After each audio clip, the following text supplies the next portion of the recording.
Assalamualaikum warahmatullahi wabarakatuh. Perkenalkan nama saya Frendika Mahendra. Saya alumni Magister Ilmu Lingkungan Universitas Lampung. Saya di sini dengan Pak D, Pak Rusmanto. Nama lengkapnya Pak Rusmanto. Pak Rusmanto.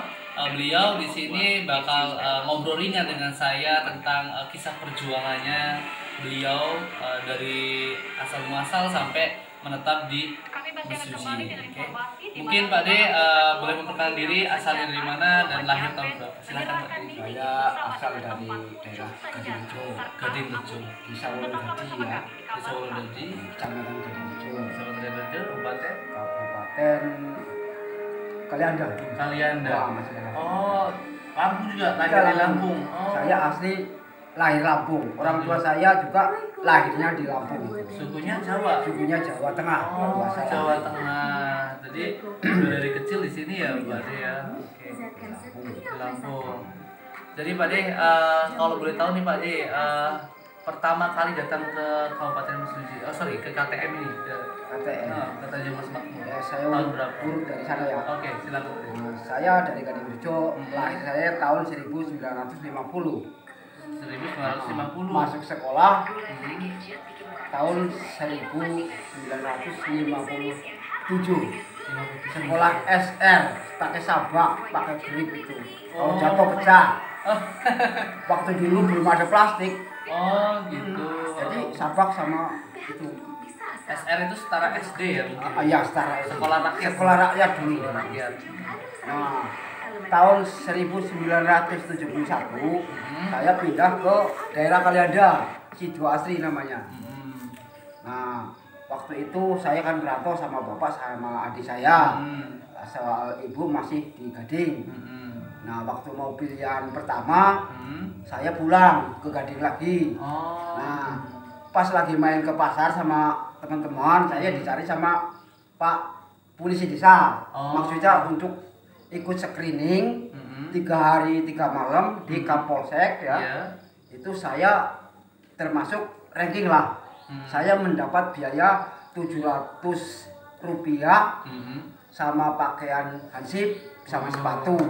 Saya terus tugas di TPS 1 membawa anak buah yang tugas di TPS 2, TPS 3, TPS 4, TPS 5 itu. Nah, kebetulan di daerah Mataram itu TPS 1 yang saya tempatin ibu guru saya dulu. Gitu kebetulan. Nah, itu semua kan milik Golkar waktu itu. Ya. Jam 12 malam selesai, saya kirim ke kecamatan Gadingrejo. Nah, itu terus saya pulang lagi ke Kalianda. Nah, terus ibu sama adik-adik saya bawa ke sana semua sama orang tua saya. Tahun 2001 saya pindah ke KTM ini. 2001. Beli berarti, bukan angkatan? Bukan, saya cuman dengkul doang. Nggak punya apa-apa waktu itu. Ya. Setelah di sini 2 tahun, anak saya yang pertama bujang meninggal dunia. Di sini? Iya, itu pas mantennya Pak Sarik. Kan habis rewang. Nah, waktu itu kan ada muntaber. Puskesmas penuh. Cari Pak Yudian sana lagi tugas. Akhirnya terlambat, panggil paksa. Jam 11 malam disuntik sudah nggak berfungsi. Akhirnya meninggal itu. Nah, terus umur berapa itu? Umur sekitar 20 tahun. 20 tahun. Ya, udah bujang. Terus tahun 2008 saya dibentuk menjadi RT.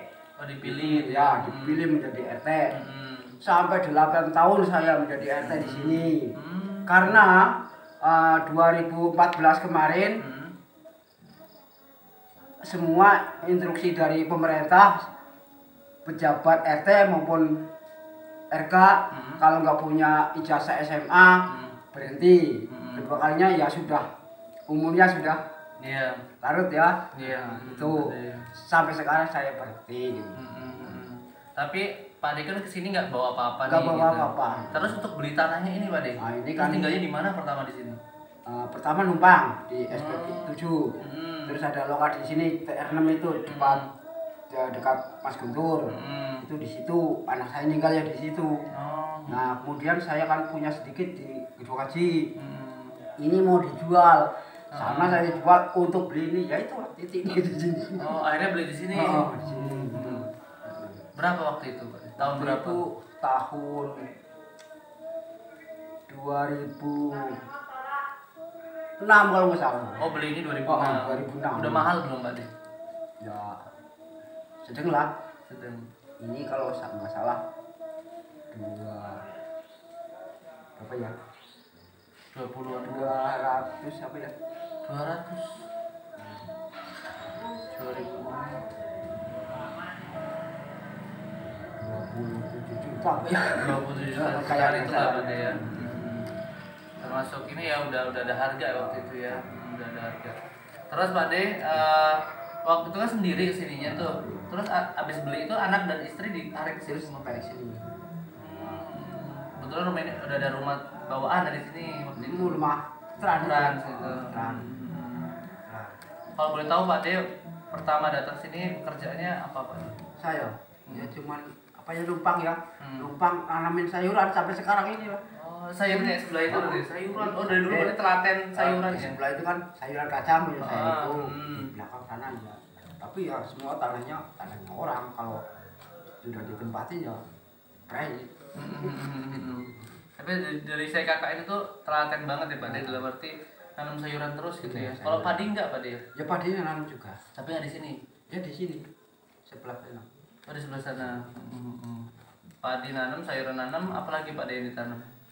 Seperti ya kacang, ya gambas, ya terong, ya macam-macam lah sayuran itu. 2006 ini masih panggung atau rumah terang? Oh masih panggung. Oh, jadi kan kemarin tadi sempat wawancara lansia lainnya Iya. itu panggung 2093 Kan panggung 95 asli ya, panggung terus dipotong, Ah. jatuh ke tanah gitu. Tapi Jadi masih 2006 tuh masih panggung ya? Masih Oh, masih panggung. Terus sampai dia jatuh ke bawah itu tahun berapa?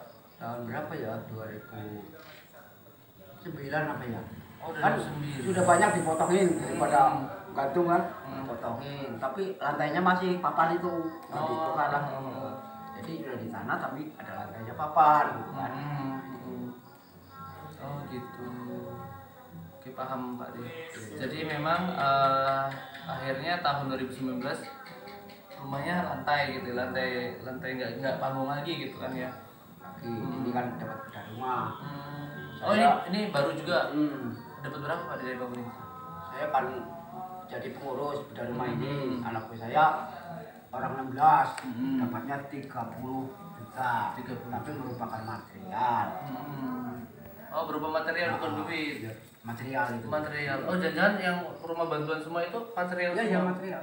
Oh, Enggak langsung uang gitu, enggak. enggak. Material. Saya kan sering ke perbelasan itu ngambil uang di bank Lampung itu. Sering. Pernah juga uangnya 2000-an semua. 30 juta apa ya? 2000. 2000-an semua. Satu kali itu yang mampu sekretarisnya itu Ran itu. Ya langsung saya jam habis maghrib itu saya panggilin semua, saya kasihkan semua. 2000-an semua. Ya daripada balik lagi nggak kosong. Terus tadi kan pekerjaan petani tadi, ada nggak sih kisah yang menyedihkan di sini? Hah?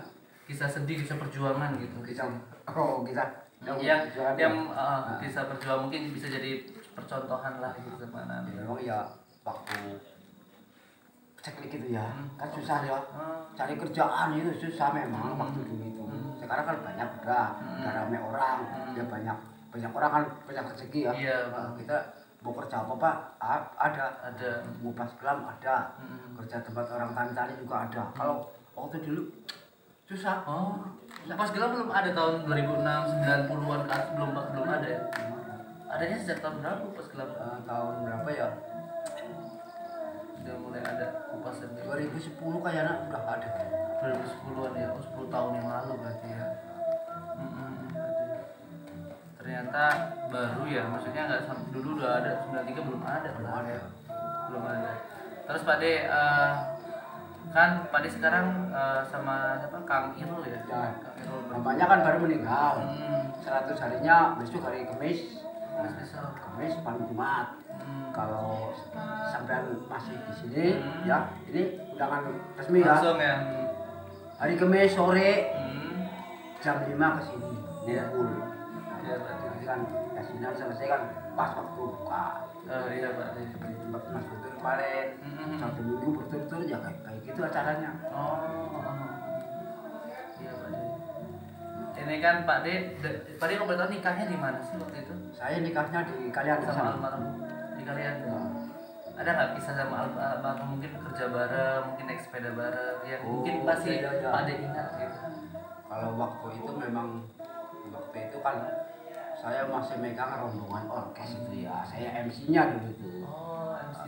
Dia kan masih gadis. Di situ ya. Semenjak saya datang ke Kalianda, saya ngitung bujang itu ada 66 kalau nggak salah. 66. Gadis sama janda cuma 6 orang. 6 orang. Itu belum ada yang ngikat. Jadi masih luntang-luntung ke sana kembali. Nah, pertama saya ketemu teman dari Bandung Baru di situ, Mas komedi. Ya, hobinya sama olahraga, kesenian gitu kan. Nah, saya ngomong-ngomong, terus pemuda itu saya ikat. Carikan sewa lapangan, bikin bola. Saya lagi dagang kerupuk.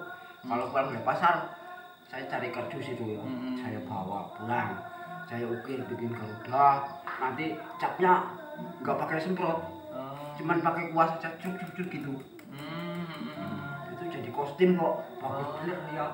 Itu maju. Jiwa seninya udah ada dari dulu. Nah, terus bikin orkes itu. Orkesnya kan bos yang besar itu. Berjalan sekitar 2 tahun. Itu ada yang beli, dijual semua. Saya disuruh belanja ke Teluk. Beli gitar, beli gendang, beli mic, segala macam. Sulit juga beli. Itu udah pakai togel. Udah mulai lancar. Keduanya 4. Dari Maro 1, dari Celcuk situ 3. Nah, itu tarif ya. Saya pasang tarif. Waktu itu belum ada kesenian sih. Cuma itu aja. Waktu 1 tahun orang kecamatan tahu. Dipanggil jalan kaki 4 kilo ke kecamatan. Saya itu adu mental. Pertama ngomong di depan orang-orang gede-gedean. Itu pertama itu. Terus tarif orang mau hajatan ya. Saya kan sering ngomong kalau di atas itu. Rp3.000. 3.000 rupiah. Sampai jam 2 malam selesai gitu. Itu gede ya Pak De, 3.000 rupiah. Oh iya, waktu itu iya sih. Nah yang mau nyumbangnya aja kalau nggak ada pramunya, nggak ada sih apa-apa. Maaf saya tolak dulu karena saking banyaknya sih ya. Iya, minatnya ya. Namanya rokok itu dapat banyak itu. Bagi itu. Terus ketemu sama almarhum? Nah, ketemu sama ini mamanya ya. Itu kan nggak jauh. Dulu waktu saya bujang kan di Bandung Baru, kerja di bengkel tempat kakak. Itu rumahnya di Sukarjo. Saya sering lewatan. Nah, ketemu di Kalianda itu. Terus lama kelamaan ya itu saya lamar mau jadi istrinya udah. Itu tahun berapa nikah? Tahun berapa ya? Ada sih surat nikahnya juga. Cuma jelek. Kertas anak pertama lahir tahun berapa? Anak pertama lah itu 74. 74. Oh saya nikah 74 ya. Lahir anak pertama 75. 75. Oh 75. Berarti udah punya cucu banyak ya? Iya sekarang yang di Lahat kan 3 kakaknya dia. Ya udah punya anak semua. Yang di Gedung Haji 1. Yang paling tua adiknya yang meninggal. Yang perempuan di TR 1 ujung. Oh di TR 1. Yang ragilnya masih Kang Irul. Itu masih 1. Kang Irul ini bisa nemenin Pak Dila di sini Kang Irul loh. Kang Irul. Jadi kisah inspiratif banget. Tapi kalau untuk kerja waktu di sini istri almarhum gimana? Betah apa nggak waktu awal-awal? Ya betah sih soalnya ngikutin Pak. Udah ya di mana tempatnya kan semua kalau sudah kumpul ada gitu. Ada yang anak, penting bisa kerja buat bayaran beli beras. Kan sudah senang orang keluarga itu. Iya bener Pak De. Kang Ero sekolahnya di sini juga? Di sini. Oh SD SMP di sini? Ya. Oh. Oke. Ada lagi Pak De mau diceritain tentang kisah inspirasinya Pak De zaman dulu kala? Ada nggak? Apa ya? Kalau masalah bangkrut nih kegagalan, mungkin kegagalan. Oh, Bercerita kegagalan, pernah ya. nggak mengalami Nah, kegagalan? gini. Tahun 81 Hmm. saya punya anak 3. Oh udah punya 3. Dari Sidoasri itu Hmm. pindah ke Sinar Banten, Hmm. Desa Karangpucung, Kecamatan Ketibung, Kabupatennya? Kabupaten Lampung Selatan. Lampung Selatan. Itu 4 tahun di situ. Hmm. Saya usaha Hmm. dagang padi, Jagung padi. cuman nggak punya modal. Hmm. Cuman di lingkungan saya itu kan banyak padi kuning. Hmm. Nah, saya keluar ke desa yang saya tinggal. Hmm. Nah, bilang sama bos, Pak Said, tempat saya sekitar 10 hari lagi panen. Hmm. Berapa beli padi gagangan? Waktu itu kan gagangan ya, nggak apa-apa. Oh, nanti saya bikinkan surat sampai nanti ke Sidomulut buat Pak Karta, bos gede ya. Nanti kasihkan surat, tunggu kalau belum dibalas jangan pulang. Nah, saya tunggu dibalas, saya pulang. Ini Pak Said, buka. Oh ya, kamu mau bawa duit berapa? Nggak usah banyak-banyak Pak, 700 saja. Apa cukup? Ya nanti kan saya bagi. Saya pulang ke Sinar Banten itu saya bagi. Yang padinya udah beli saya bagi-bagi. Tapi nanti padinya saya yang nimbang, yang beli gitu. Oh udah dibeli duluan? Iya, pajar-pajar dulu lah. Panjar-panjar dulu. Pada timbang jalan ke sana. Lancar.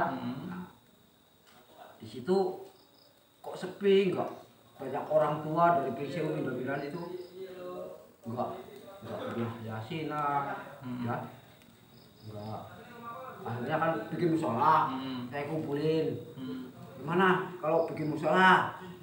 Caranya gimana? Nah, caranya sekarang gini aja, bikin batas 500 per kakak. Nanti dikumpulkan, umpamanya sana kelompok orang 10. Mau dibakar sendiri boleh, mau bakar jadi satu boleh. Tapi baiknya sih bikin 4 tempat aja, 10 kan 40 batang bakar sendiri. Nah itu dibikin musola udah jadi. Itu saya usul ke lurah, gimana Pak Lurah, kalau saya sih nggak mau memecah belah, untuk mengajak warga yang di situ. Saya kan masih baru, cuman kepengen ngajak lah. Itu untuk Jumatan gimana? Waduh, kira-kira mencukupi syarat gak? Pokoknya gini Pak, nanti untuk Jumatan. Tujuan saya cuma mengajak. Nanti apa setahun, apa 2 tahun, nanti kalau udah lancar saya ajak ke masjid gede semua. Ya udahlah saya izinin gitu kan. Itu sama Pak Demusin juga ikut itu. Orangnya di TF7 itu kakak mama, kakaknya mama. Saya cuma berdua ke sini. Mamanya duluan. Waktu itu apa namanya manjer-manjer itu nggak ada masalah ya? Nggak ada masalah. Lancar-lancar aja. Nah, terus di situ saya kan punya alat orkes lagi ya, yang saya tinggal. Nah di situ banyak juga anak muda-muda, anak perempuan. Ya nggak ada yang ikut lagi. Saya ambil alat itu, yang namanya rocking. Nah, kalau mantunya di sini semua anaknya juga, tapi orangnya udah balik ke sana lagi. Kim, tolong kumpulin semua belajar orkes saja. Nah, udah 15 hari latihan, terus saya gebiak ya, gebiak tempat saya, biar tak orang. Pak Kosepro kalau rame-rame itu yang mobil banyak itu. Nah akhirnya ada orang nanggap lagi hajatan. Ya cuma 3.000 itu. 3.000 rupiah ya? 3.000 rupiah. Itu. Nah lama kelamaan yang namanya coba ya. Saya kena coba memang rezeki lagi lancar. Ya pokoknya hubungannya orang gede-gede bedang-bedang begitu lah. Itu saya kan sering ngantarin perempuan-perempuan latihan itu. Pas ada hajatan ya biasalah humuran. Ada yang ngadu sama mamanya itu. Pulang dari pasar ngamuk apa dipukulin nah itu. Terus saya pindah ke Pakuan Ratu. Di sana satu RK orang Jawanya cuma 12 kakak, lainnya orang Bali semua. Itu 4 tahun pada kekerasan. Banyak ya pulang ke Gunung Haji sih ya saya nganterin itu. Nah, giliran saya terakhir rumah tanah 2 hektar cuman dibeli 1.100 waktu itu. Tahun berapa itu Pak? Tahun 89. 89 juga bayar apa 3.000 itulah ya. 89 itu yang beli orang dari Padang Ratu, orang Bilung. Makanya udah dikasih perhatian sama orang Bali-Bali itu tangga saya. Nanti kalau di sini seperti Parus ini nggak ada yang merasa disakitin lah. Sampean orang baru jangan lah ikutin apa perjalanan Parus ini aman. Itu saya pulang ke Curcuk lagi. Nah karena sudah nggak punya apa-apa, terus saya pindah ke sini. Mati aja lobet ya.